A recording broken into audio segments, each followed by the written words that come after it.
Buenos días a todos. Otra vez estamos aquí en la primera de las sesiones plenarias, después de este café reparador. Y bueno, mientras van sentándose el resto de personas, pues vamos a presentar a Daniel Casany. Es una alegría realmente poder comenzar el primer día de este congreso con la presencia de Daniel Casany.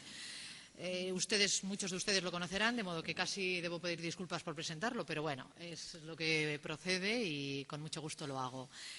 Si uno se atiene al currículo oficial de Daniel Casany, pues tendría que decir que es profesor de Análisis del Discurso de la Facultad de Traducció i Interpretació de la Universitat Pompeu Fabra de Barcelona, pero bueno, también que sus líneas de investigación van desde la literacidad crítica, lectura y escritura desde la perspectiva crítica, el análisis del discurso escrito, la didáctica de la redacción, la comunicación escrita, hasta también la lingüística aplicada al mundo de la empresa y a las instituciones o la comunicación científica. O sea que, como ven, un amplio espectro. Pero si fuera del currículo oficial tenemos que decir quién es de verdad Daniel Casany, pues tendría que hablar de un profesor excepcional, de un autor prolífico, casi podríamos hablar de un superventas de la lingüística aplicada, porque no es tan usual, y con una experiencia profesional amplísima en lenguas diversas y en contextos diversos, en diversos niveles educativos, diversas lenguas y materias. Su actividad en congresos es su primer congreso en ASELE, pero de lo cual estamos muy contentos, pero en otros congresos es muy frecuente verle, de muy diversa índole, en mesas redondas, talleres, etcétera. Y yo creo que todo el que lo ha visto, ha tenido la oportunidad de escucharlo en alguno de estos congresos, lo recuerda con placer, francamente, porque creo que Daniel Casany tiene la habilidad de comunicar, lo digo sinceramente, la habilidad de contar cosas interesantes y contarlas de un modo ameno y atractivo, lo cual es mucho decir. Yo suelo fijarme no solo en lo que dice, sino en cómo lo dice para tomar buena nota de ello. Para que esto no parezca meros elogios en el aire, pues quería dar alguna cifra. Por ejemplo, debo decir que Casany es autor de más de 100 textos, entre artículos, conferencias y ponencias sobre enseñanza de lenguas, redacción y comunicación escrita. Ha participado en más de 6 proyectos de investigación, forma parte del consejo asesor de unas 15 revistas académicas y también, algo que muchos sabrán también, es uno de los profesores que están detrás de la adaptación del Portfolio Europeo de las Lenguas, de la versión española. En cuanto a sus libros, pues solo recordar alguno de los títulos, pues les vendrá a la mente pues momentos de lectura. Muchos de ellos pues han sido no solo editados, sino reeditados y en diversas lenguas.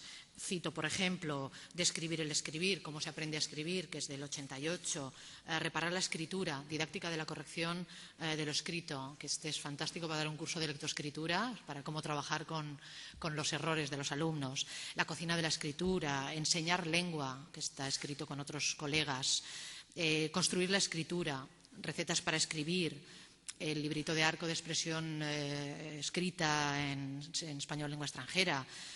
Tras las líneas, sobre la comprensión de textos escritos, todo el proceso que hay detrás de la lectura, en definitiva. El taller de textos, también el libro que ha editado sobre el portfolio que está publicado en el MEC y que coordinó en el 2006. Más libros, Afilar el lapicero, Guía de redacción para profesionales, un título especialmente indicado para todos los que estén interesados en el español en contextos específicos. Uno reciente del año pasado que está publicado en México, Prácticas letradas contemporáneas. Y el ultimísimo, que no nos das tiempo a acabar de leer, que acaba de salir, que es Para ser letrados, Voces y miradas sobre la lectura, que ha coordinado y acaba de salir este mismo año. También por lo que se refiere a las lenguas de especialidad, pues Daniel Casany hace tiempo que ha dirigido su atención hacia ellas. Recientemente, sin ir más lejos, estuvo aquí mismo en el tercer encuentro de español como lengua de especialidad, de modo que, por méritos más que sobrados, inaugura la primera de las plenarias de este congreso, en la que va a hablar sobre leer, comprender e interpretar en español para fines específicos en línea. Sinceramente, creo que vamos a aprovechar todos sus palabras y le damos la más sincera bienvenida. Adelante, Daniel.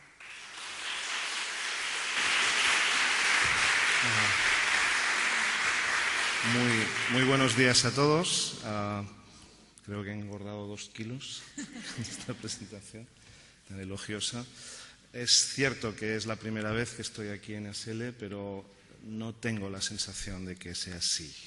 Por muchos motivos, porque he estado aquí en este lugar fantástico otras veces y recientemente, pero también porque solo esta mañana y ayer he encontrado muchos amigos y muchos colegas de distintos lugares, de modo que tengo más la sensación de vivir un nuevo eslabón en una cadena que va siguiendo, ¿no? Y por otro lado también se despierta un poco de terror, porque lo más difícil es precisamente hablar con la gente que te conoce más o con la que has estado trabajando más. Es la que yo creo es la audiencia más difícil, es la que tienes que de algún modo decir algo nuevo, ¿no? De modo que mi deseo en esta presentación es poder decir algo nuevo, poder aportar algunas reflexiones sobre los últimos trabajos que estamos realizando.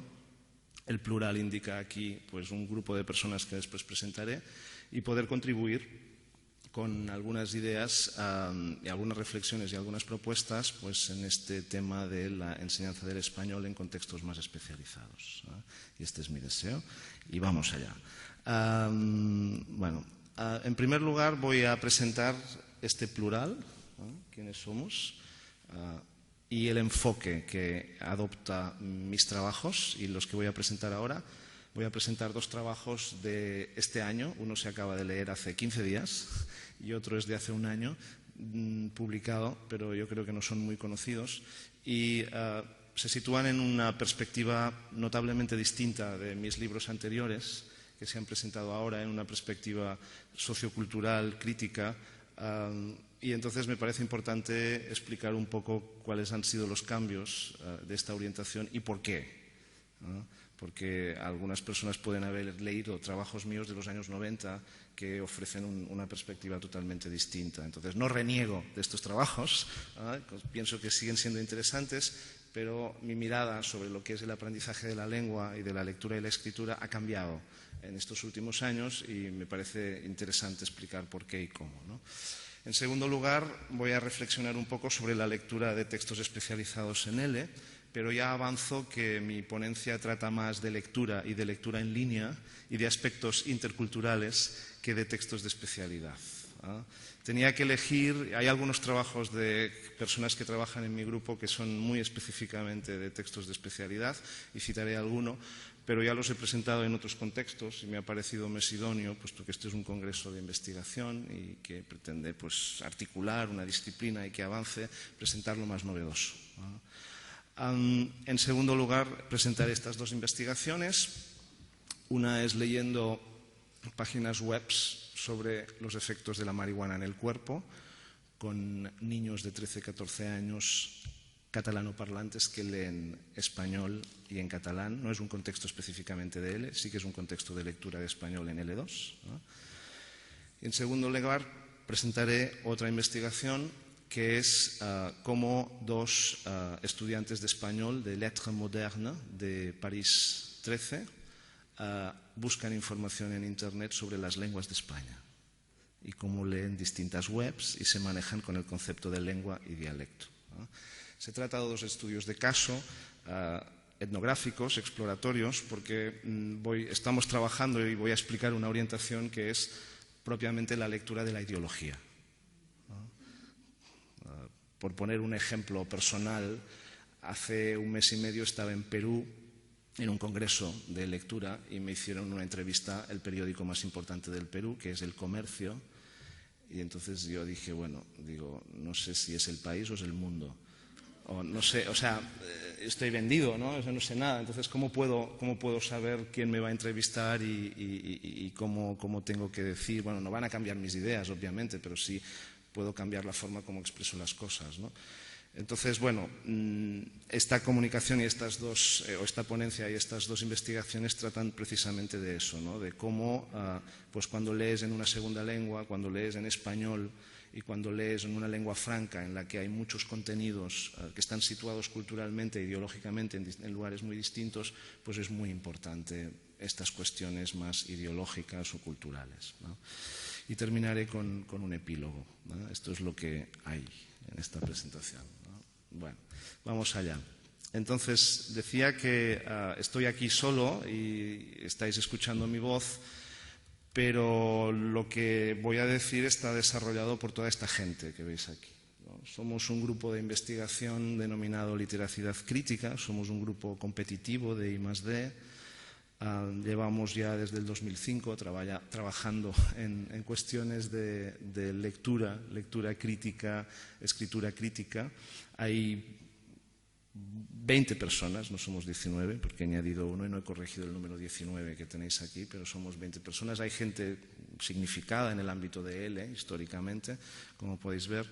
Y los dos trabajos que voy a presentar son los de las personas que están en negrita, ¿eh? Francina Martí, que es una profesora de instituto de Barcelona, y Nuria Murillo, que es una profesora de español lengua extranjera, que ha trabajado, por ejemplo, en el Cervantes de Belgrado y que acaba de leer su trabajo de maestría con nosotros, ¿no? Pero tenemos otro tipo de trabajos. Por ejemplo, aquí tenéis a Óscar Morales. Óscar Morales es un profesor de español, inglés e investigación en una facultad de odontología en la Universidad de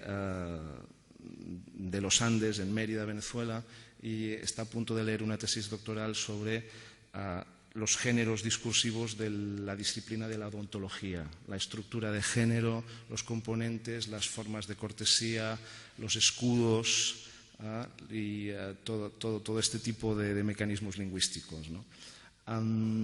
Y Cristina Aliagas, por ejemplo, para ver otra cosa muy distinta, está analizando cómo se construye un lector con dificultades en una comunidad letrada.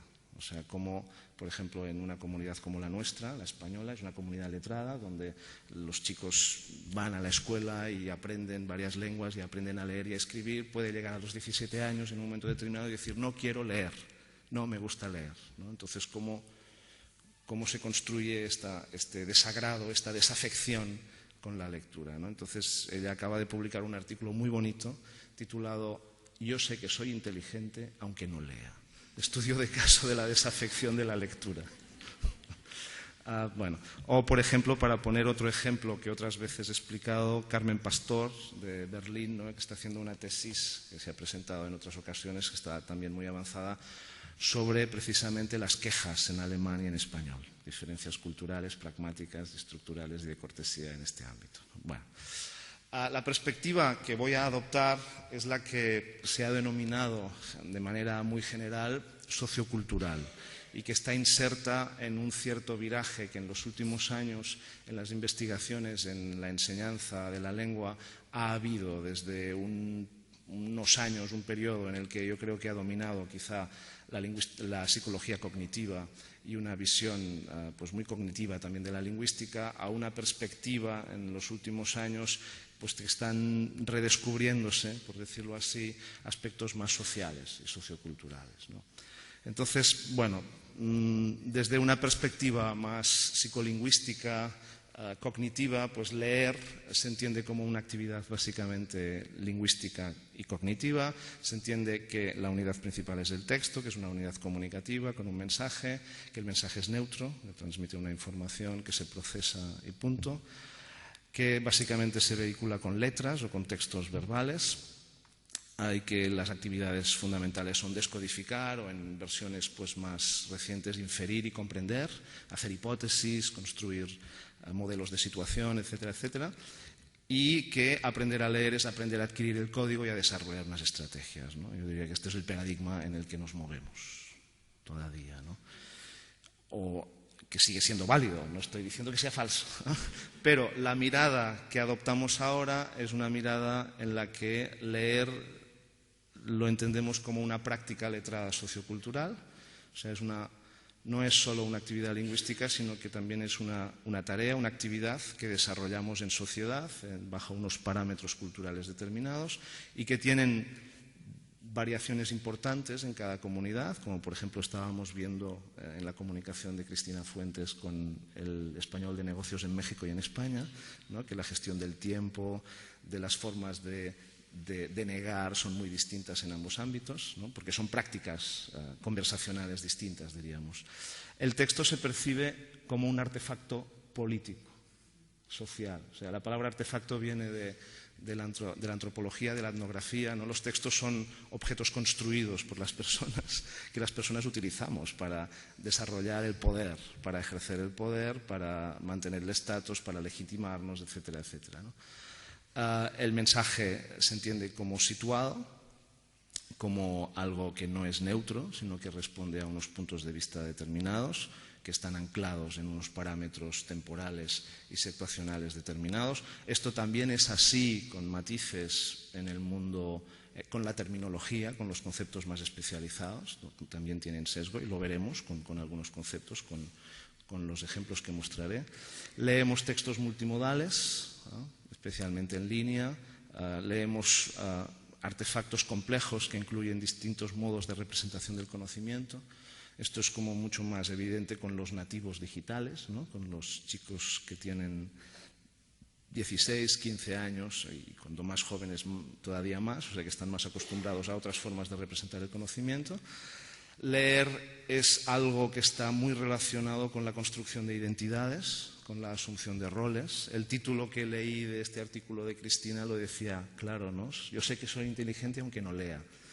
Porque lo que está claro es que en esta comunidad en la que vivimos, leer es algo que está vinculado con ser inteligente, ¿no? O ser culto y ser inteligente. Es difícil poder ser culto e inteligente si se reconoce que no se lee, según la construcción social, ¿no? Y también entendemos que aprender no es solo una cuestión de adquirir el código, sino que es una cuestión de apropiarse de prácticas, de artefactos, de formas de utilizar el lenguaje, ¿no? Después lo voy a desarrollar un poco más. De modo que usar el lenguaje, específicamente leer y escribir, también es ejercer el poder. Esta es la perspectiva sociocultural que adopto. Voy a ejemplificarlo de una manera mucho más concreta, ¿no? Entonces, en la perspectiva lingüística de la izquierda, por ejemplo, la actividad central, la actividad generalizada y más representativa sería la actividad de decir, busca la idea principal de este texto. Busca la idea principal de este texto, ¿no? En cambio, en esta perspectiva más sociocultural, la pregunta equivalente sería ¿cuál es la intención del autor? ¿Qué pretende hacer el autor con este texto, ¿no? Claro, es una pregunta mucho más difícil, que implica saber cuál es la idea principal, ¿no? Pero muy probablemente es la diferencia entre saber usar un texto y saber qué valor tiene un texto en una comunidad determinada, a la derecha, ¿no? O sencillamente entender el texto pero no poder conectarlo con ningún elemento de la realidad, ¿no? Tengo un ejemplo fantástico de una lectora, una supuesta lectora, Nancy, de Argentina, que me envió un correo, de estos correos que recibes, ¿no? Diciendo, ay, profesor, tengo que estudiar su libro Enseñar Lengua para un examen, pero no me he enterado mucho. Por favor, ¿me podría decir la idea principal? Es fantástico, ¿no? Aquí tienen el texto escrito. El libro tiene 600 páginas. Claro, la pregunta es, Nancy ha aprendido en la escuela que para entender un texto tienes que saber la idea principal. Alguien se lo ha dicho y se lo ha creído, claro, porque ella no nació con eso, ¿no? Bueno, ¿qué significa aprender una práctica letrada, ¿no? Pues desde esta perspectiva se habla de, primero, disponibilidad, o sea, poner artefactos escritos al alcance del aprendiz.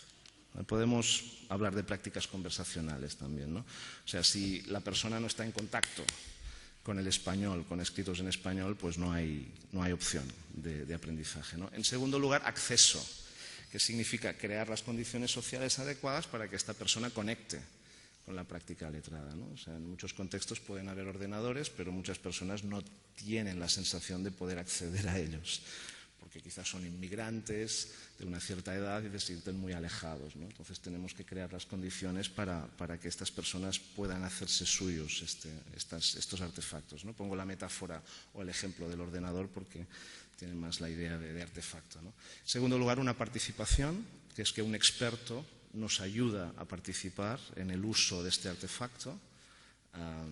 Experimentamos los roles que causa, los efectos que causa, los roles que asumimos y finalmente nos apropiamos de él, ¿no? Y empezamos a hacer cosas autónomamente, ¿no? Es interesante ver cómo las teorías vygotskianas sobre el aprendizaje socioconstructivistas están aquí situadas, pero en cambio el énfasis se pone no en las habilidades lingüísticas ni en los procesos de inferencia, sino en propiamente la tarea social, ¿no? Yo creo que es también una visión complementaria, alternativa del hecho de aprender, ¿no? Bueno, ¿de dónde viene todo eso para situarlo? ¿No? Es la única transparencia teórica o estrictamente de autores que hay aquí. Pues bueno, la corriente en la que nos situamos, que yo creo que no es muy conocida en L, es muy específica del ámbito de la alfabetización, de la lectura y la escritura, es lo que se llama New Literacy Studies en inglés, o Nuevos Estudios de Literacidad, traducido en América y en España. Literacidad es relevante, porque esta orientación rechaza términos como alfabetización o alfabetismo, porque están marcados con connotaciones negativas, ¿no? Eres un analfabeto, de incultura, de ignorancia, etc. Entonces se prefiere esta palabra, ¿no? Pero bueno, es un tema controvertido, cómo se traduce el literacy al español, y no solo en español, sino en todas las lenguas. Entonces, bueno, toda esta corriente viene de lo que se llama la crítica a los estudios antropológicos llamados de la gran división, que son los estudios de estos autores que yo creo que son muy conocidos, ¿no? Jack Goody, Walter Ong, David Olson y Havelock, no recuerdo el nombre, de antropólogos que sostenían que, bueno, que leer y escribir es la domesticación de la mente salvaje, ¿no? Es realmente, al aprender a leer y a escribir pasamos a ser personas distintas, ¿no?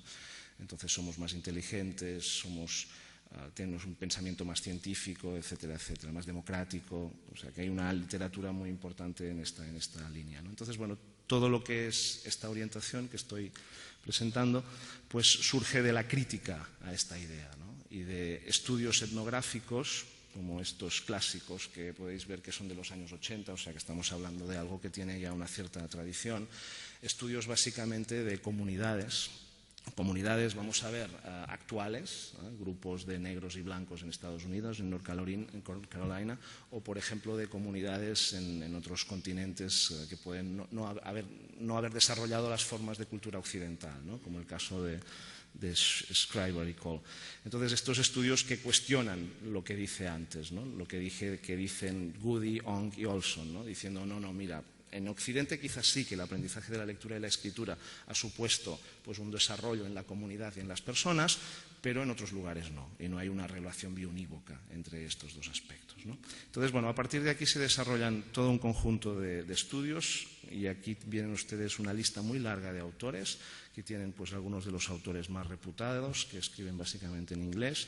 Algunos están muy vinculados a la lingüística, como James Paul Gee, otros a la educación, como Alan Liuk, que es australiano, o por ejemplo a mí me gustó mucho Suresh Kannagarajah, ¿no? Que pienso que es una de las personas que está escribiendo cosas más interesantes ahora sobre cómo hay que entender la enseñanza de una segunda lengua, y la enseñanza de una segunda lengua poderosa como el inglés, ¿no? Por ejemplo, él tiene este libro tan premiado y famoso, que yo creo que tenemos que aprender mucho de él, que es cómo ser profesor de inglés y no ser colonialista.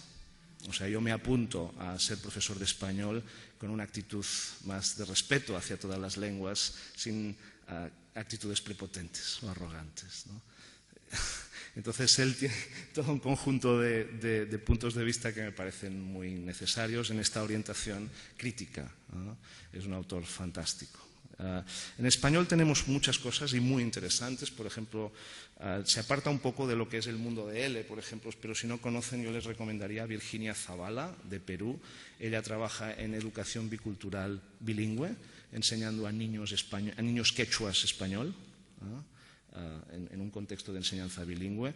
También son muy interesantes, por ejemplo, los trabajos de Judith Kalman en México, del DIE. Ella trabaja más en la alfabetización de adultos, que pueden incluir personas que son náhuatls, hablantes náhuatls o mayas y que aprenden español y aprenden también a leer en español.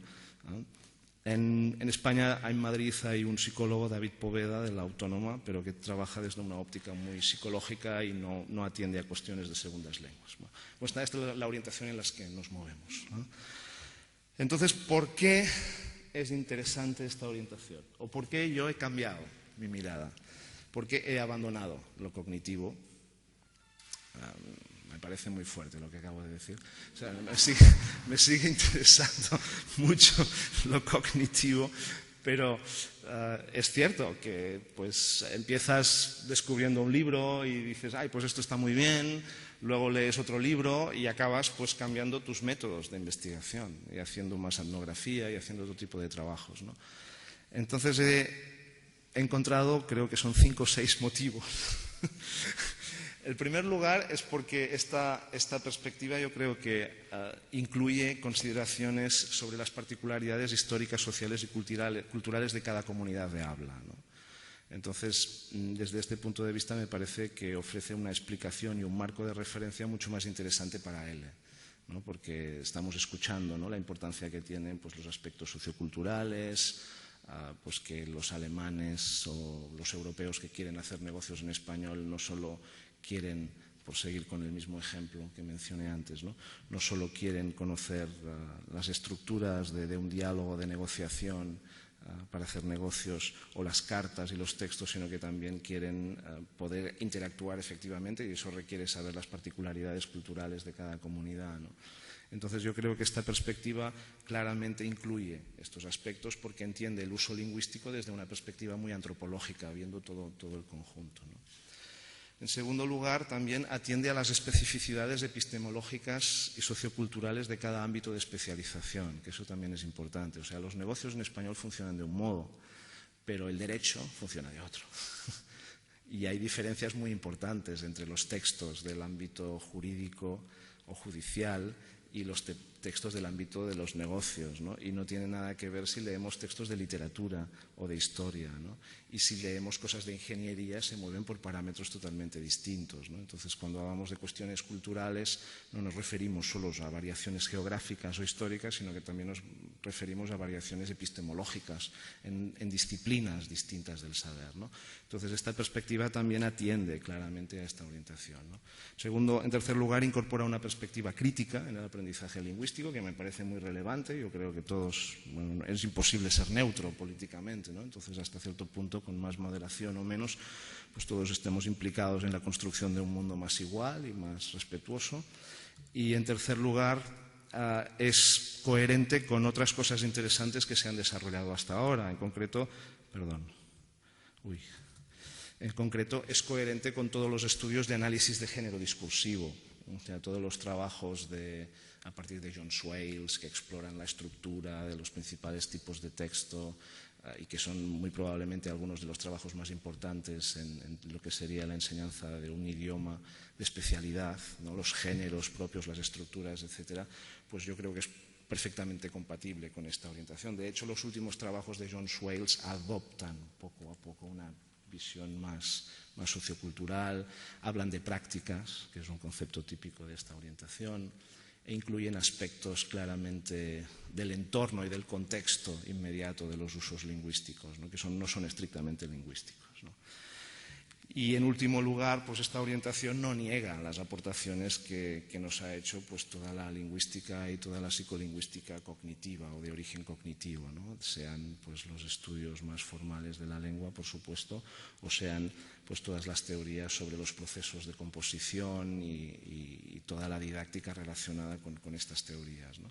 Entonces, a partir de aquí, por todos estos motivos he hecho este cambio, me he situado en esta perspectiva, ¿no? Bueno, vamos a hablar un poco de la lectura en L y cambio de sección, ¿no? Yo creo que es una obviedad que todos experimentamos cada día que las formas de leer y escribir han cambiado. Este es solo una transparencia que he utilizado muchas veces, donde se intenta mostrar algunas de las formas nuevas de leer y escribir.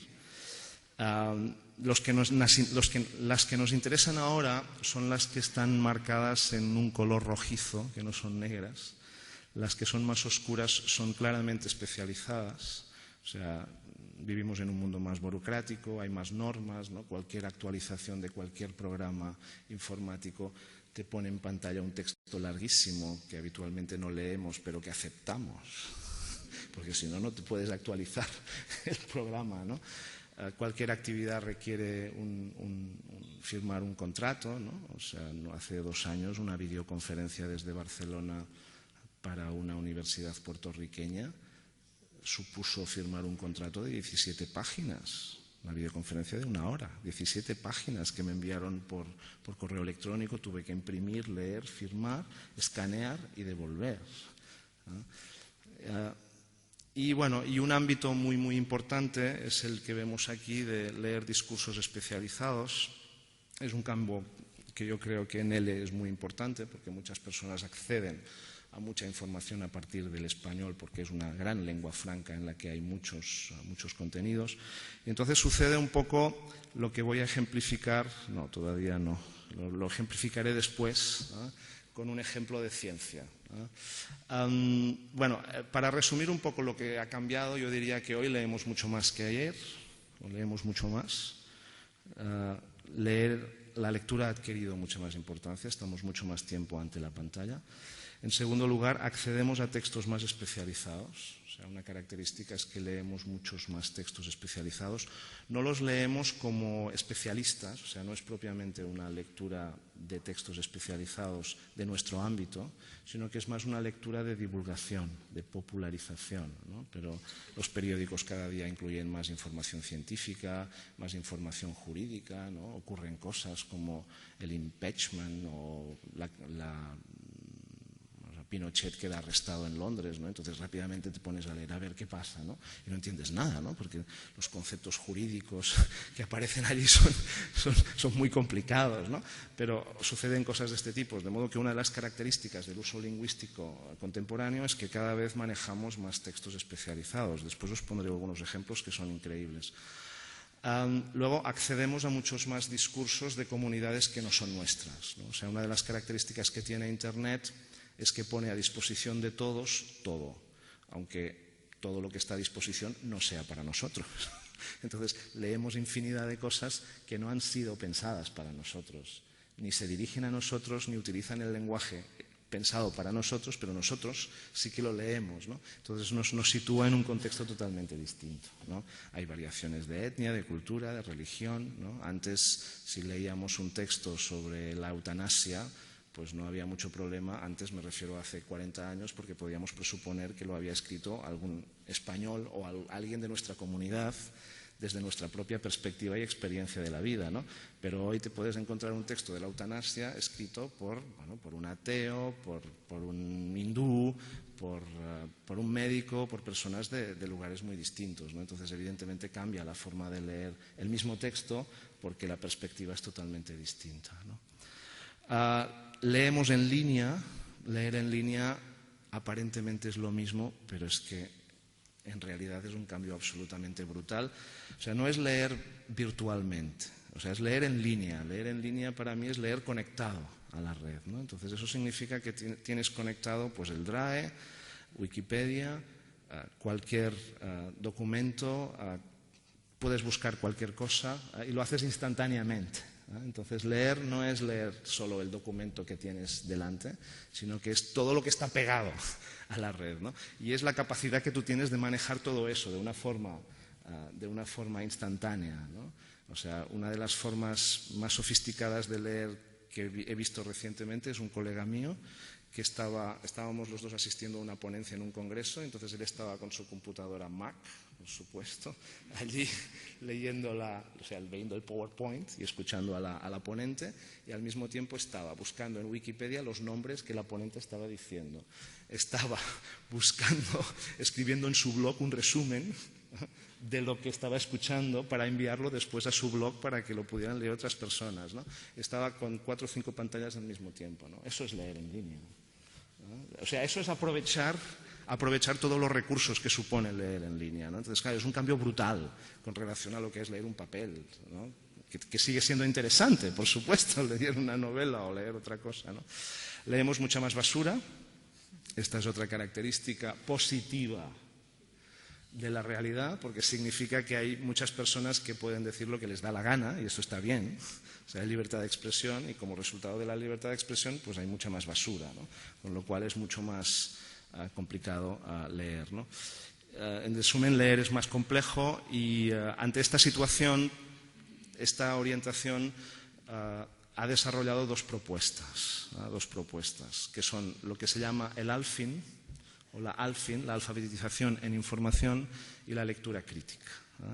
La alfabetización en información, no me voy a detener con detalle, es de algún modo el último peldaño del que se habla cuando se habla de leer y escribir, ¿no?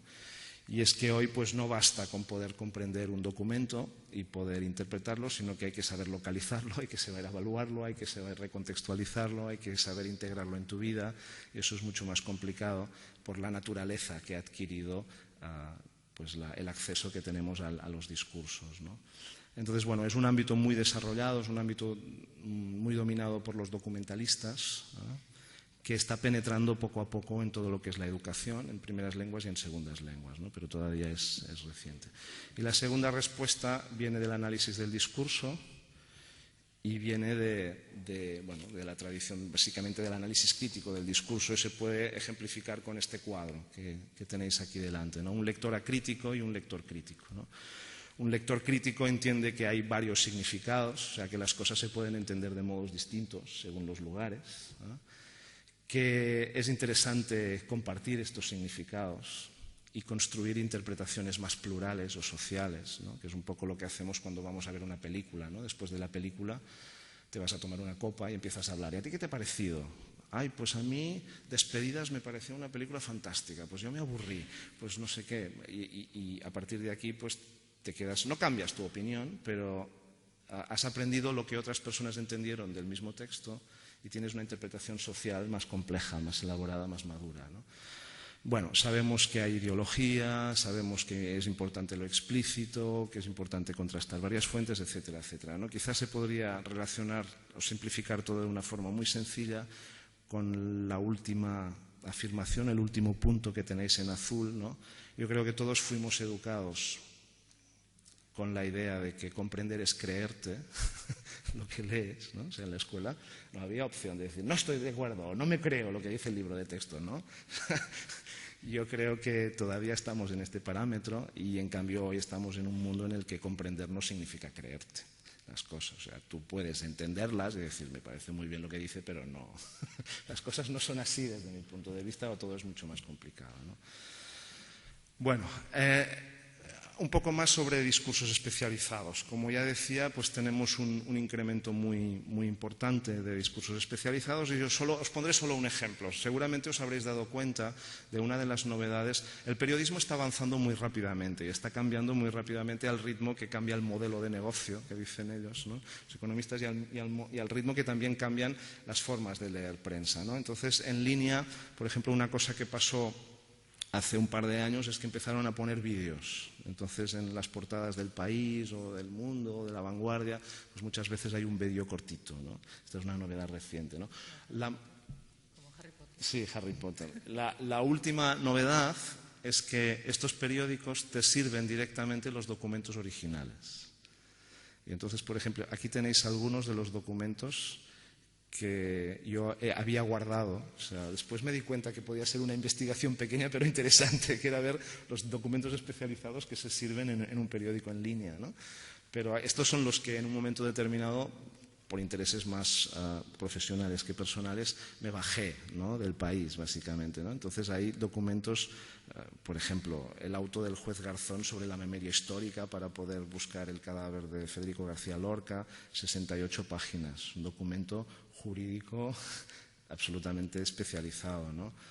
O, por ejemplo, el último parte médico sobre el estado de salud del golfista Severiano Ballesteros. O sea que también, o sea, tú leías cuando saltó la noticia que estaba enfermo, ¿no? Y te podías bajar directamente del país el PDF del Hospital Universitario La Paz.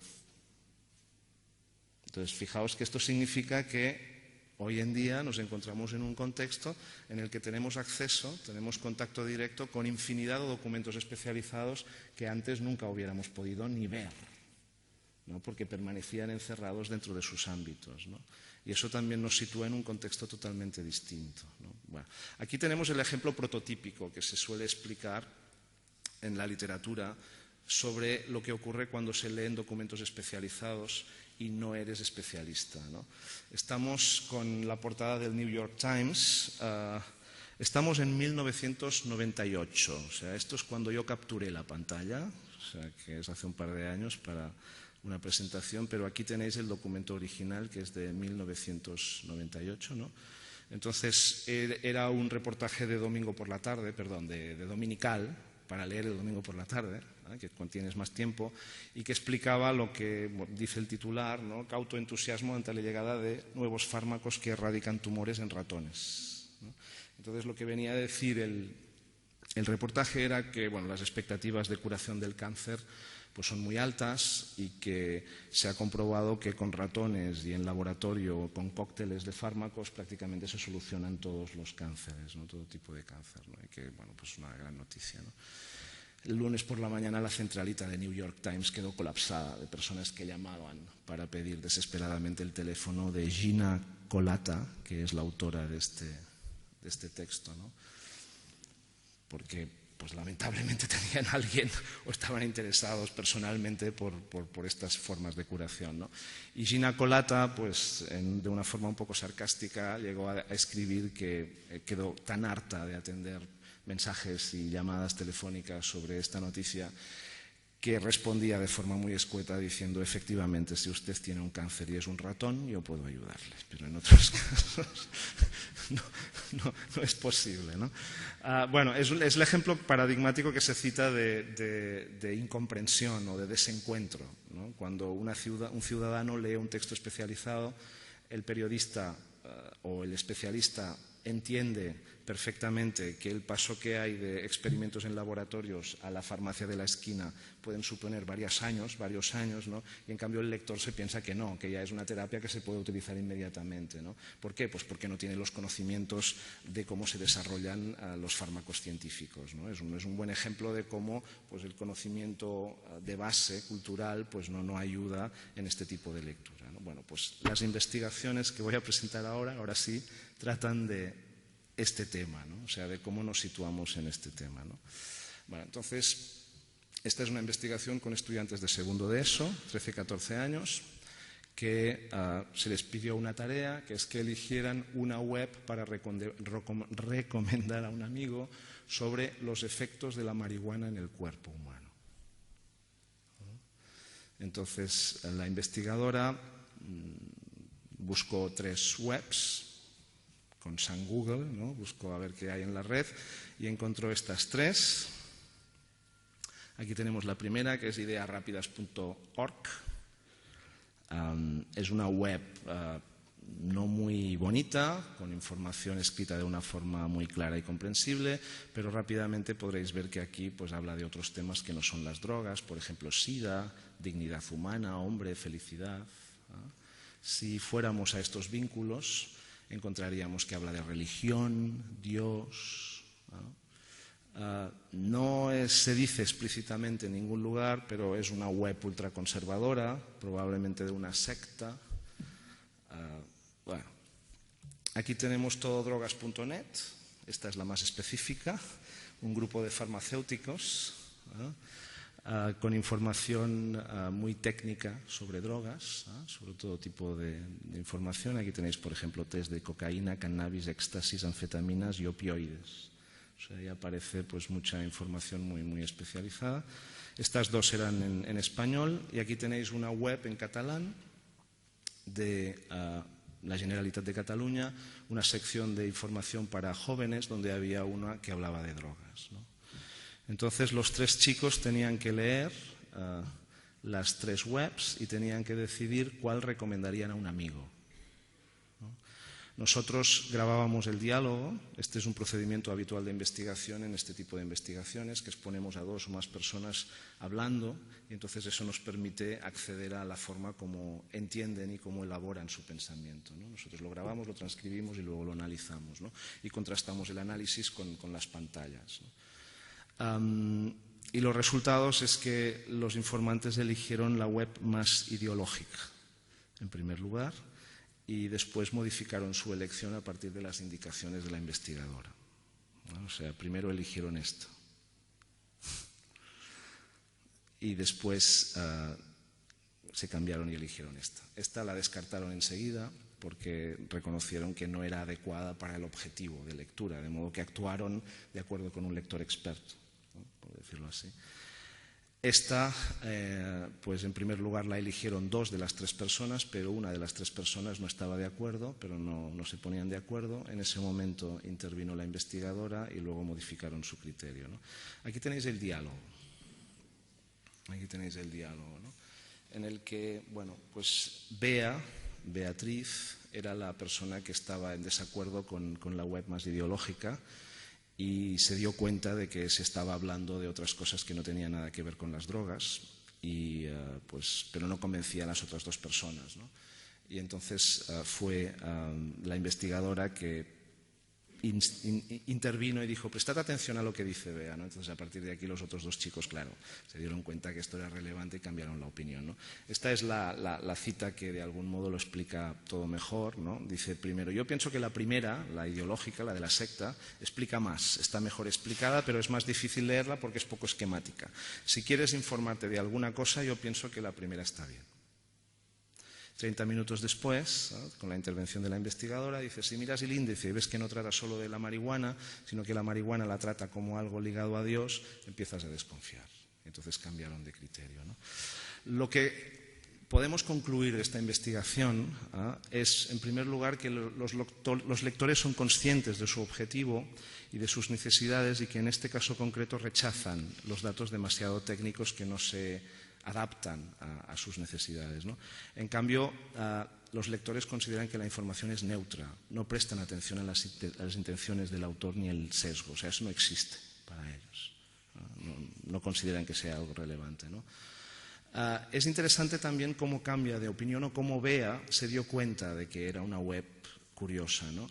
Y fue cuando apareció una palabra, creador, que ella relacionó con un charlatán que ocasionalmente se acercaba al instituto donde ella daba clases, y les decía: el creador va a llegar. Entonces ella vinculó las 2 palabras y a partir de aquí empezó a desconfiar. O sea, es cuando se crea significatividad a partir de una palabra concreta que de algún modo se puede construir esta interpretación más crítica, ¿no? El resto de lectores, pues los otros 2 empezaron a sospechar también cuando se dieron cuenta de que había información que no trataba de drogas, ¿no?, que era una web de muchas otras cosas, ¿no? Pero bueno, en general hay poca lectura analítica o crítica de lo que serían las marcas del discurso y otros aspectos que se consideran muy relevantes en este tipo de lectura, como podrían ser, por ejemplo, atender al autor, o sea, prestar mucha atención al autor, a la intención, ver si se actualiza a menudo la web, ver, por ejemplo, cosas como si la web está conectada con otras webs y qué otras webs, qué instituciones hay detrás. Todo eso no existe para ellos, ¿no?, porque no tienen ninguna educación al respecto. Ellos sencillamente tratan el texto como un objeto, como un texto que tiene información, no como un artefacto construido por alguien para algo, ¿no? Esta es la diferencia. Bueno, vamos a la segunda investigación, y voy a saltar esto: las lenguas en España. Bueno, esto es una investigación de Nuria Murillo que acabamos de presentar, que acabamos de presentar hace 3 semanas. Se podrá leer íntegra, es fantástica, tiene una introducción que yo no voy a explicar aquí sobre lo que es la lectura crítica, la lectura línea, que está muy bien. En la web del grupo de investigación Literacidad Crítica, si vais a mi web llegaréis allí, están todos los trabajos que he mencionado, o sea, los podéis bajar todos son PDFs, libros libres, y se pueden leer.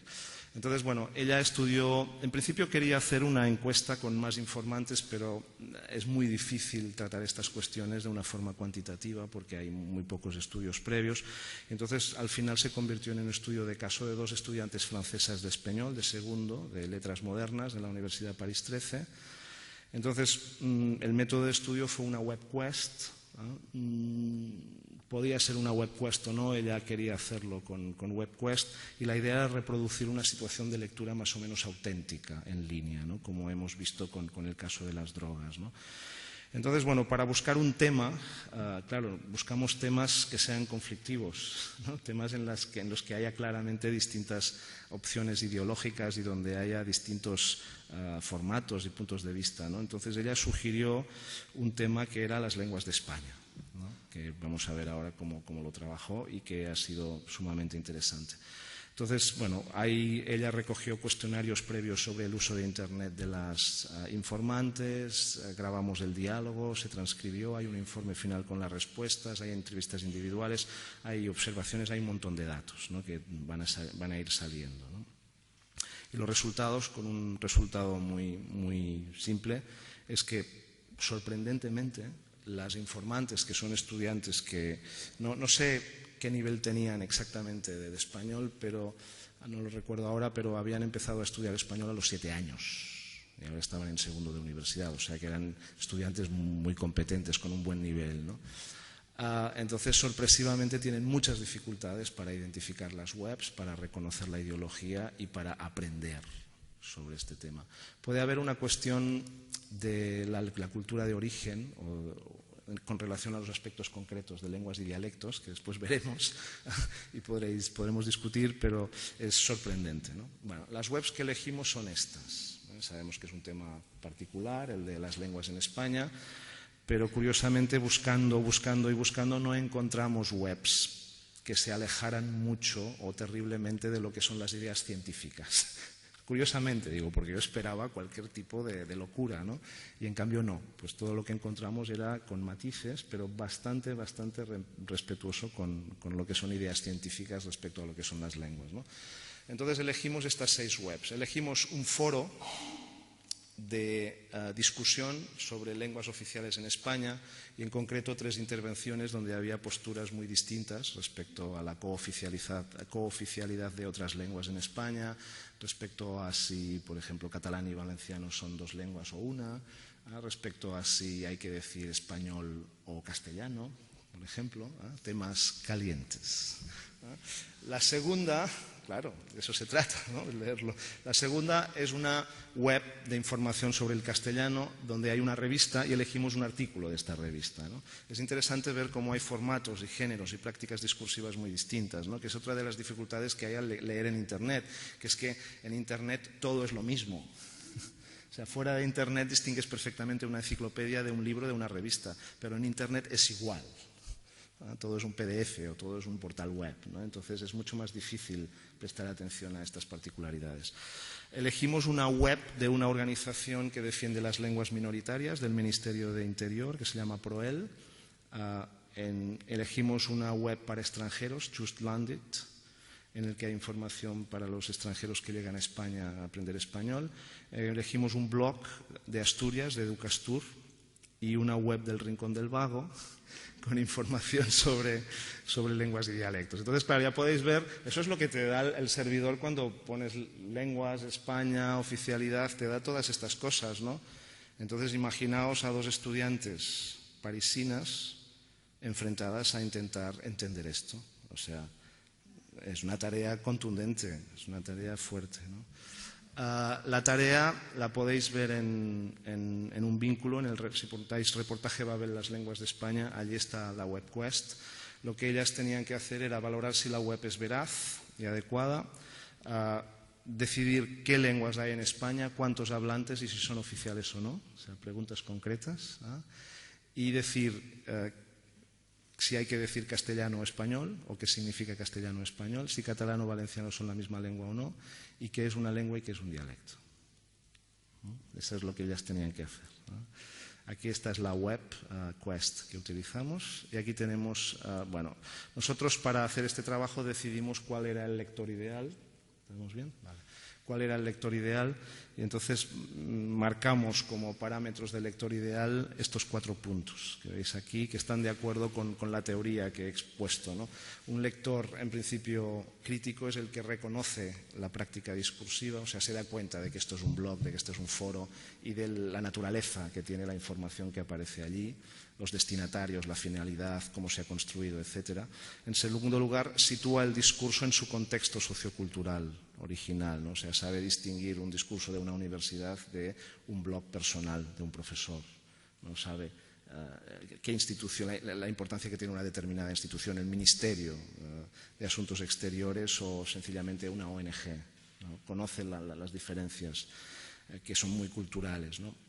En tercer lugar, tiene en cuenta el objetivo de lectura y eso implica que adapta este objetivo a su propósito lector y tiene un cierto control sobre la lectura, o sea, se da cuenta de lo que entiende, de lo que no entiende, de lo que tiene que hacer, de lo que no tiene que hacer y finalmente construye una opinión personal, pero también que puede incorporar información sobre cómo otras personas distintas a mí entienden este documento, ¿no? Este sería el lector ideal que nosotros ideamos, ¿no?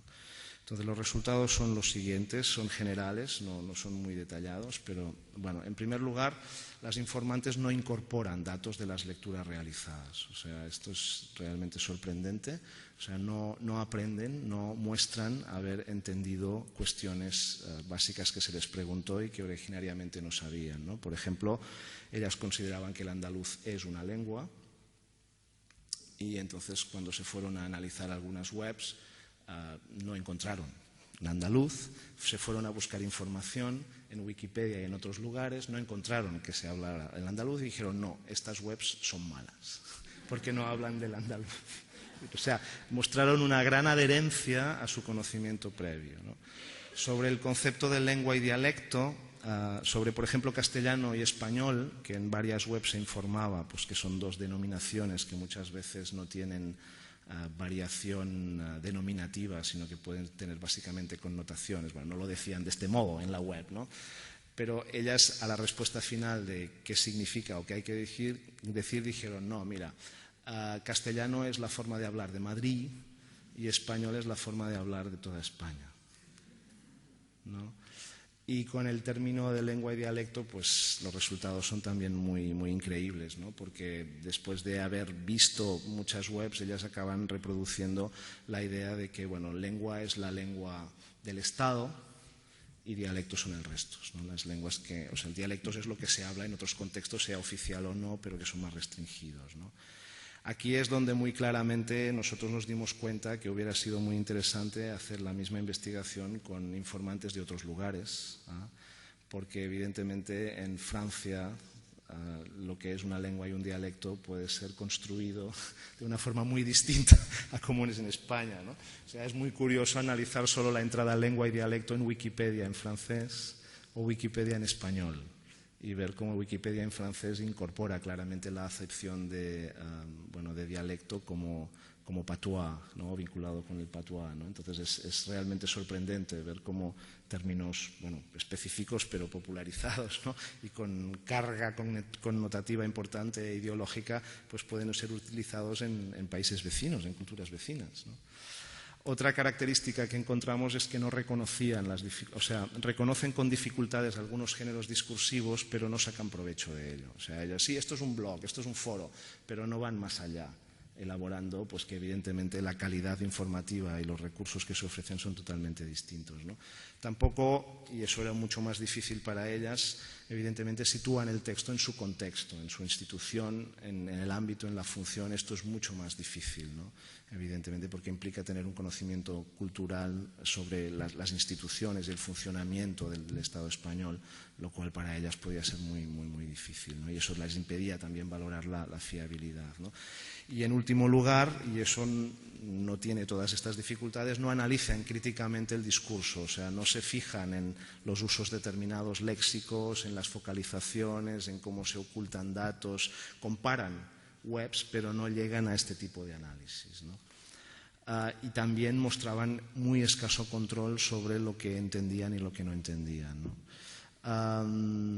Aquí tenéis, por ejemplo, el ejemplo que os comenté del andaluz, ¿no? O sea, ellas, claro, hablaban en francés, ¿no? Que Esta es otra idea interesante, ¿no? Desde el punto de vista que entendemos que leemos una lengua, pero al leer en lengua meta lo que hacemos es utilizar todo nuestro capital lingüístico, toda nuestra competencia plurilingüe para leer en aquella lengua, ¿no? No solo utilizamos la lengua meta, ¿no? Entonces, a partir de aquí ellas hablaban en francés y aquí veis cómo cambiaban, ¿no? Bueno, sí, ya acabo. Voy a saltarme aquí otro ejemplo. Aquí tenéis una lista de lo que hacían y lo que no hacían. Por ejemplo, para resolver la tarea. Por ejemplo, sí que cuestionaban lo que estaban leyendo, hacían analogías con su contexto cultural, intercambiaban opiniones entre ellas, comparaban ambas webs, analizaban un poco los aspectos de diseño, se fijaban en los vínculos patrocinados, buscaban otras webs, buscan en otras webs, pero el interrogante indica que no sacaban provecho de ello. Por ejemplo, buscando otras webs, llegaron a explorar qué significaba prácticas vernáculas, llegaron a una web argentina y hablaba del quichua, del aymara, y no entendieron lenguas vernáculas desde esta perspectiva, no desde una perspectiva europea que puede tener otra connotación, o sea, otra forma, otra denominación, ¿no? Bueno, acabo. Las conclusiones generales, bueno, aquí, estas. Informantes con un muy buen nivel de español tienen dificultades para comprender e interpretar algunas webs de la comunidad española como las interpretaríamos nosotros. O sea, no es algo causado por falta de competencia lingüística, es algo causado por falta de competencia más pragmática o sociocultural, ¿no? Lo cual indica muy probablemente que la práctica de la lectura que hacemos en L tiene que adoptar otras formas, ¿no? O sea, unas formas más situadas en esta realidad actual, ¿no? Prestando más atención pues, a los géneros discursivos, a los autores y a las instituciones que hay detrás, al uso intencionado y premeditado de los recursos lingüísticos, ¿no? Claro, si nosotros adoptamos la mirada de un ciudadano europeo o de un ciudadano asiático que empieza a buscar webs y que puede llegar a Colombia, México, España, Argentina y encontrarse pues, periódicos, webs escritas desde allí, desde sus perspectivas culturales, podemos ver pues, los abismos de ideología y de cultura que puede haber, ¿no? Entonces yo creo que muy probablemente aquí tenemos que ayudar mucho a los alumnos, ¿no? Y nada más. Bueno, aquí había unos epílogos generales que yo creo que lo más importante ya lo he dicho. Espero haber cumplido el objetivo.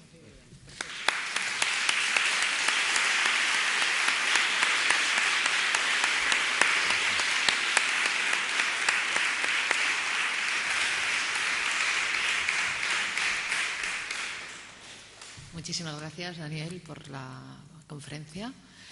Efectivamente, abre muchos espacios de reflexión, porque si cambia la manera de leer, habría de cambiar la manera de enseñar a leer por nuestra parte, y es una de nuestras responsabilidades.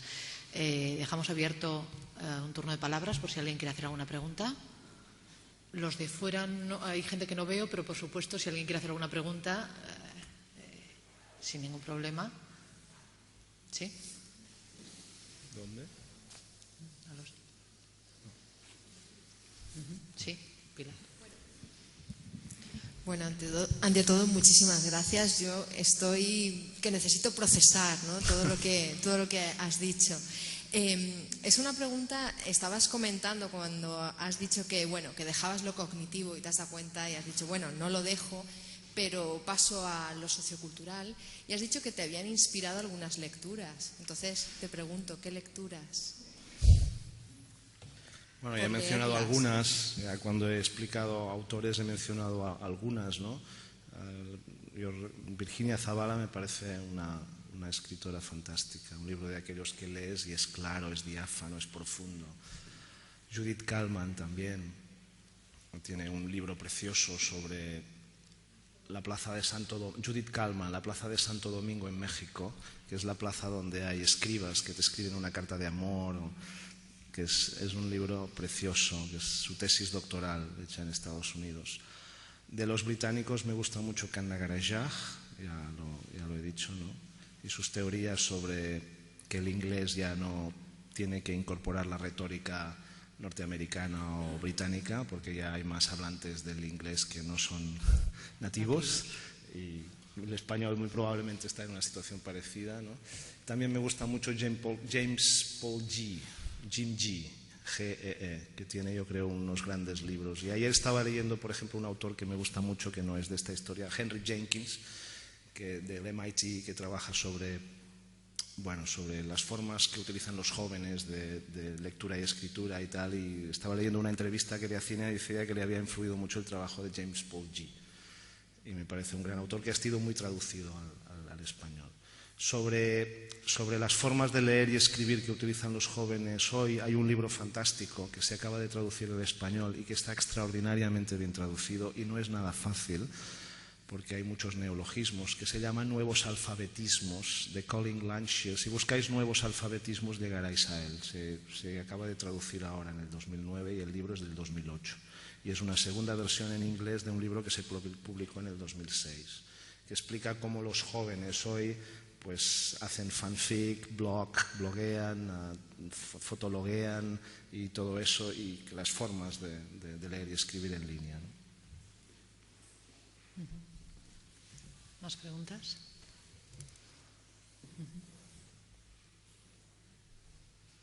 Sí. Perdona, Graciela. Que no lo tengo muy claro, la pregunta, pero ¿cómo enseñamos a leer personas de otra generación a personas de esta generación? ¿Se ha oído? Lo que sabemos supongo que te refieres a los inmigrantes y los nativos digitales. Perdona, repite, que no lo han oído fuera. Vale. Repite tú La pregunta era ¿cómo enseñamos a leer personas de una generación a personas de otra generación más joven, ¿no? Esta es la pregunta de Graciela. Y bueno, mi comentario es, supongo que te refieres a generación con el cambio tecnológico, ¿no? Básicamente, ¿no? Lo que sabemos sobre cómo los nativos utilizan Internet dice que no son tan fantásticos como parecen, ¿no? Como nosotros lo vemos. O sea, son muy buenos en aspectos mecánicos, pero, por ejemplo, la forma como leen en línea es muy ingenua, no son nada estratégicos, no saben evaluar los datos. O sea, los resultados que hemos obtenido en estos dos estudios de caso son coherentes con otras investigaciones que se han hecho en otras lenguas sobre cómo los jóvenes leen, ¿no?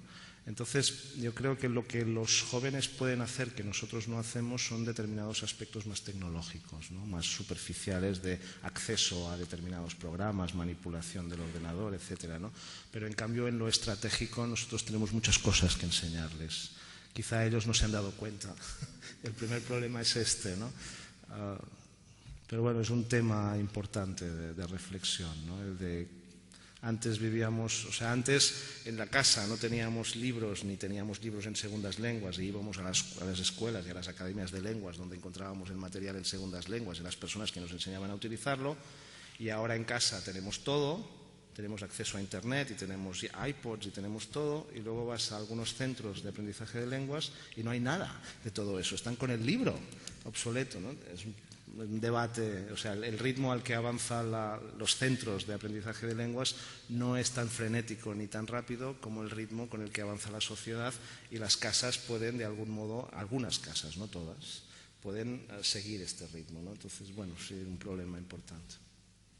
Había otra pregunta. Había otra pregunta por aquí.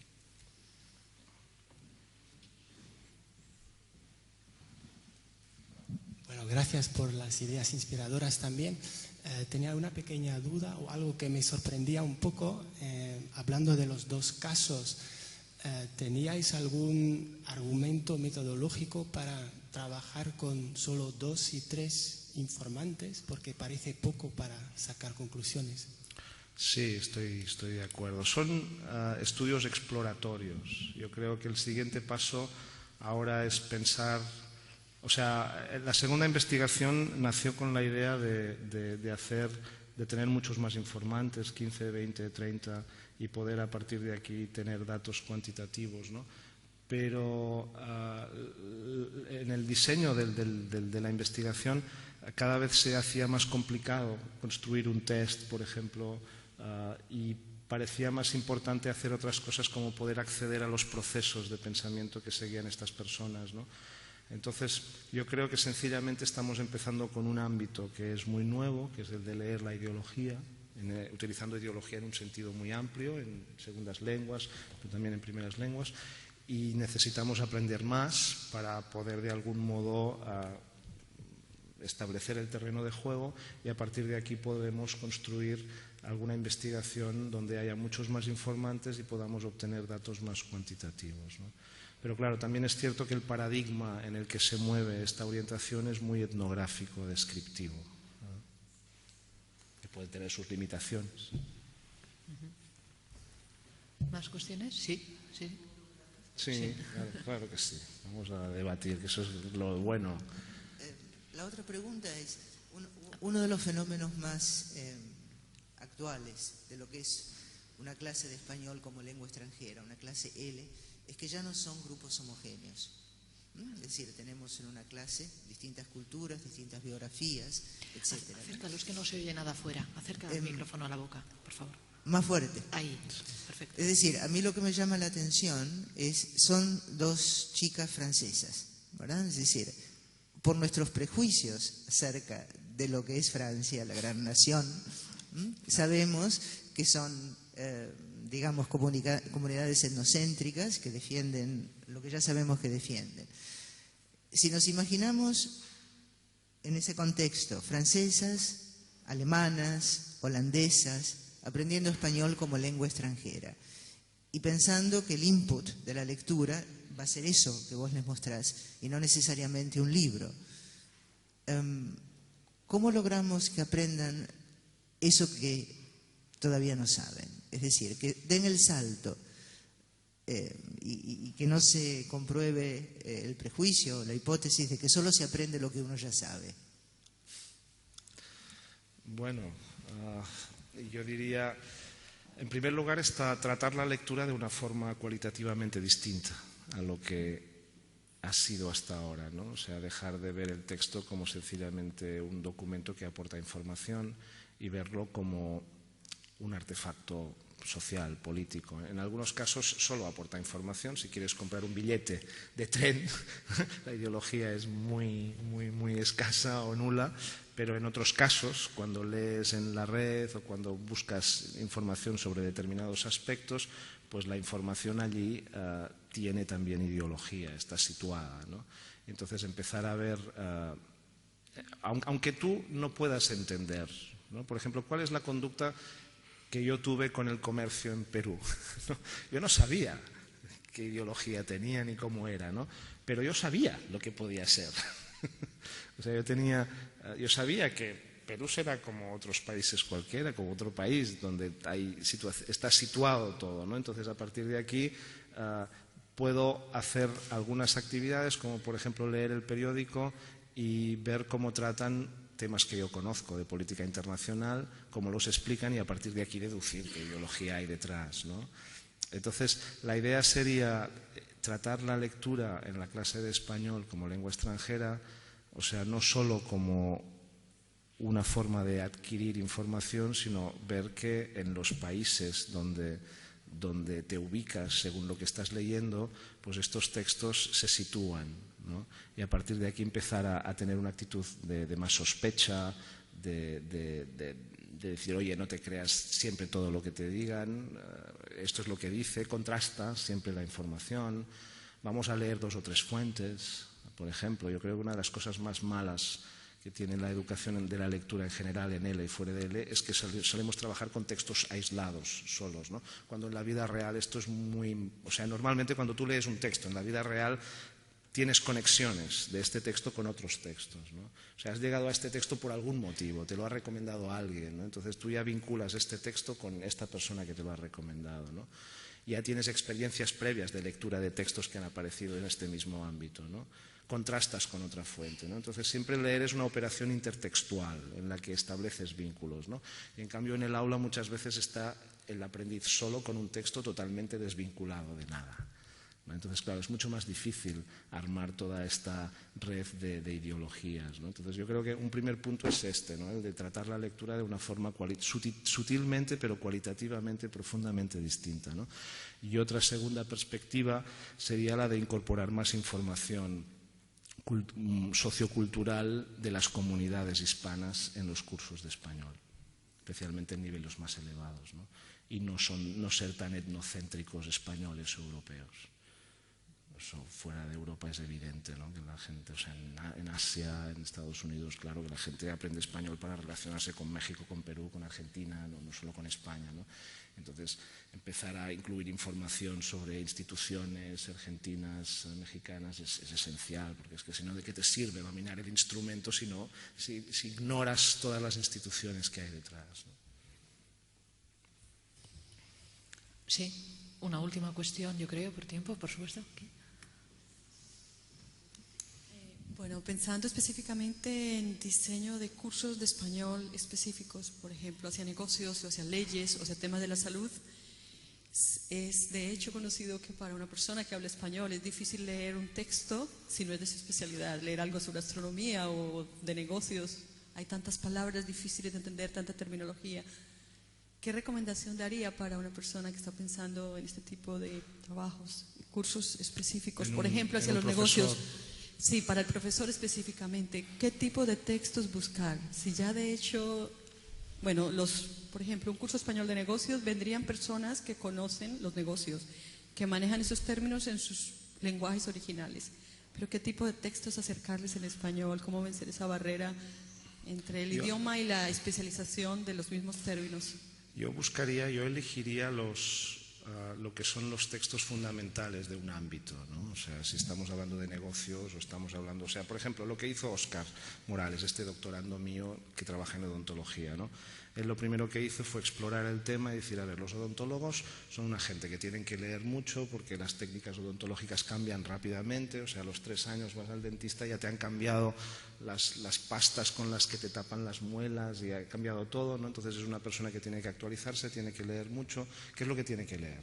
¿Qué es lo que tiene que hacer lingüísticamente? Entonces él identificó 3 géneros: el artículo de revisión, el caso clínico y el artículo de investigación, ¿no? Entonces yo creo que un profesor de lenguas de especialidad, cualquiera que sea el ámbito, hay ámbitos muy emergentes, ¿no? Muy nuevos, pues lo que tiene que hacer es situarse allí y decir, a ver, ¿cuáles son las prácticas comunicativas más importantes? ¿Cuáles son los artefactos más relevantes, ¿no? O sea, dentro de esta orientación no se aprende español o no se aprende a leer y a escribir en español, sino que tú aprendes a hacer una cosa en español, que es una queja o una carta o una conversación, pero solo eso, ¿no? Entonces, a partir de aquí yo creo que lo primero es identificar estas prácticas, luego podemos ver las formas lingüísticas que se utilizan en estos textos. Yo creo que a lo largo de este congreso veremos, ¿no? Porque en las distintas conferencias y comunicaciones hay información sobre qué tenemos en español de distintos ámbitos de especialización. Y después yo creo que también es muy importante conocer los mundos que hay detrás de estos textos, ¿no? O sea, un buen traductor jurídico del inglés al español, o sea, tiene que conocer inglés, tiene que conocer español, jurídicos, pero tiene que conocer el sistema judicial y de derecho de Gran Bretaña y el hispano, porque solo con los textos no puedes entenderlo, ¿no? Claro, esto hace que ser un buen profesor de lenguajes de especialidad es dificilísimo, porque tienes que conocer muchas cosas, ¿no? Como un traductor. Sí, es cierto, ¿no? Podemos ir con moderación, quizá no hace falta que seas un experto en todo, pero el ideal es este. Bien, creo que por cuestión de tiempo deberíamos dejarlo aquí, a pesar de que el tema promete, pero confío en que, aunque sea fuera del debate estricto detrás de esta plenaria, pues podamos seguir planteando cuestiones en las otras comunicaciones y conferencias en el resto del Congreso. Lo dejamos aquí y seguimos a las 4. Muchas gracias a todos y a Daniel Casañ en especial.